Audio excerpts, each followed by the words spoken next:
So good morning guys, so good morning ulit. Pasensya na kayo, medyo matagal-tagal tayo hindi nakapag-upload ng video natin. So I hope na okay kayong lahat, no? So gagawa tayo ng guys, ng series regarding sa LSA FFA, no? So alam naman natin, pagka third officer ka sa barko, mainly ikaw ang in charge sa maintenance ng life-saving appliances at saka ng firefighting equipment, no? Kasi deputy ka ni chief officer sa mga safety equipment, so ikaw ang in charge sa maintenance. Isa-isahin natin to, medyo marami-rami naman to, so dahan-dahanin natin, isa-isahin natin. So isa sa firefighting equipment on board, alam naman natin yan, is yung fire extinguisher, no? Merong tatlong klase ng fire extinguisher on board. Meron tayong CO2, meron tayong dry powder, at meron tayong foam extinguisher, no? Meron tayong monthly inspection as third officer sa barko dito sa fire extinguisher, no? Ano nga bang i-check mo? So una, i-check mo lagi ang overall condition ng ating fire extinguisher, no? Especially guys doon sa engine room, kasi sa engine room medyo madumi doon, maraming alikabok, usok, so medyo madumi. So i-check mo lagi kung ayos pa yung condition ng fire extinguisher mo, kung walang mga sirang build, kung madumi, punas-punasan mo naman, linisin mo para hindi masakit sa mata sa authority, no, pag chinek nila. So at mga bracket, yung mga bracket na to, yan, kung hindi mga sira, kasi minsan nasisira yun doon sa vibration, ano. At saka pangalawang i-check mo is kung nasa tamang pwesto ang ating fire extinguisher, no. Kasi ang fire extinguisher natin, ang pwesto niyan is as per sa ating fire plan, no. Nasa ating fire plan yan. So bakit nilagay yan as per fire plan? Kasi dapat nasa conspicuous places yan na tinatawag. So dapat readily available siya. Ibig sabihin malapit siya, madali siyang makita, madali siyang gamitin, ano, in case of fire. Ayan ang kanyang purpose. So pangatlo is yung IMO symbol. Ayan, ito, IMO symbol. Yan. Yan.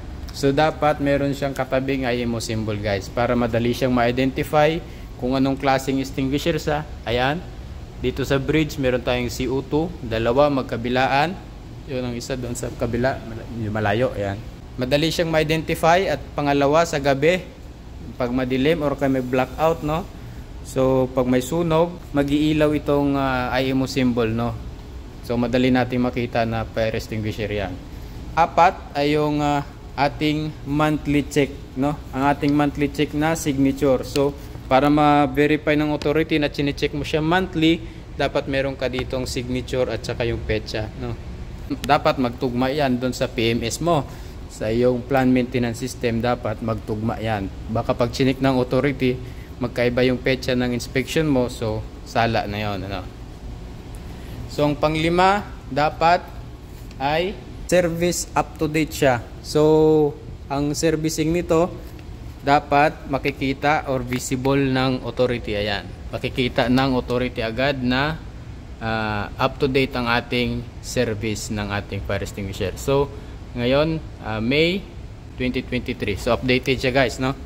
Updated ang ating fire extinguisher, yung servicing niya. So in inspection siya ng May 2023. Ayan. Pang-anim ay yung instruction niya guys. Yan. Itong instruction dapat madaling mabasa, madaling makita ito ng mga gagamit. Kaya required ito ng SOLAS na dapat nababasa ang ating instruction sa fire extinguisher, no? Kahit pa kasi ang primary focus ngayon ng mga company, di ba, is magpalit ng fire extinguisher na.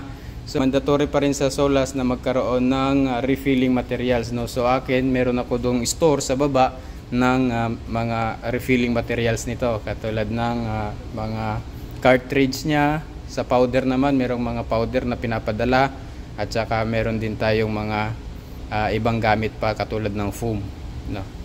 So isa pa sa mga tips ko guys, pagka may napansin kayong hindi na maganda na fire extinguisher, so kapag dumaan siya sa testing tapos hindi na maayos, so markahan nyo na siya ng out of order, then itago nyo sa proa o kung saan man na hindi pwedeng gamitin, na hindi pwedeng magamit sa secured na location, ano. So dagdag ko na rin pala guys, no, bago matapos tong video natin, itong pin nyo, laging i-check nyo rin itong nakakabit na cable tie nya, no? Ito. Kasi ito yung kadalasan din na natatanggal, nawawala, no? Dapat ma-check nyo rin yan. At saka itong belt natin at saka bracket, no? So kung wala ka, kung sira na yung bracket nyo at saka belt nyo, so mas maigi umorder na rin kayo nito ng marami, guys. Pati itong cable tie, no? Umorder na kayo ng marami niyan kasi yan ang kadalasan na nasasira sa barko, sa fire extinguisher mo, no? So ayun lang. So maraming salamat at so ayun guys, kung kailangan nyo ng mas malalim na impormasyon about sa inyong LSA and FFA on board, no? So kindly go through na lang guys sa libro ng SOLAS at saka sa FSS code na libro, no? Or ang International Code for Fire and Safety System. So nandun lahat yun guys. So yung mga requirements ng mga firefighting nandun lahat, at saka life saving appliances. At saka sa mga experience na mga third mate dyan, baka meron akong mga nakaligtaan na sabihin dito. So paki-comment yun na lang sa baba para makatulong naman sa iba, no? Papasalamat ako lagi sa laging nanonood sa atin, sa mga nag-subscribe, maraming salamat ho.